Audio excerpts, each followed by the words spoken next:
அகர முதல எழுத்தெல்லாம் ஆதி பகவன் முதற்றே உலகு. எழுத்துக்கள் எல்லாம் அகரத்தை அடிப்படையாக கொண்டிருக்கின்றன.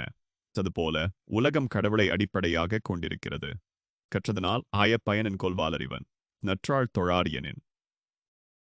தூய அறிவு வடிவாக விளங்கும் இறைவனுடைய நல்ல திருவடிகளை தோழாமல் இருப்பாரானால் அவர் கற்ற கல்வியினால் ஆகிய பயன் என்ன? மலர்மிசை ஏகினான் மானடி சேர்ந்தார் நிலமிசை நீடு வாழ்வார். அன்பரின் அகமாகிய மலரில் வீற்றிருக்கும் கடவுளின் சிறந்த திருவடிகளை பொருந்தி நினைக்கின்றவர் இன்ப உலகில் நிலைத்து வாழ்வார். வேண்டுதல் வேண்டாமை இலானடி சேர்ந்தார்க்கு யாண்டும் இடும்பை இல. விருப்பு வெறுப்பு இல்லாத கடவுளின் திருவடிகளை பொருந்தி நினைக்கின்றவர்க்கு எப்போதும் எவ்விடத்திலும் துன்பம் இல்லை. இருள்சேர் இருவினையும் சேரா இறைவன் பொருள்சேர் புகழ் புரிந்தார் மாட்டு. இறைவன் எந்தற்குரிய பொருளை புரிந்து கொண்டு புகழ் பெற விரும்புகிறவர்கள் நன்மை தீமைகளை ஒரே அளவில் எதிர்கொள்வார்கள்.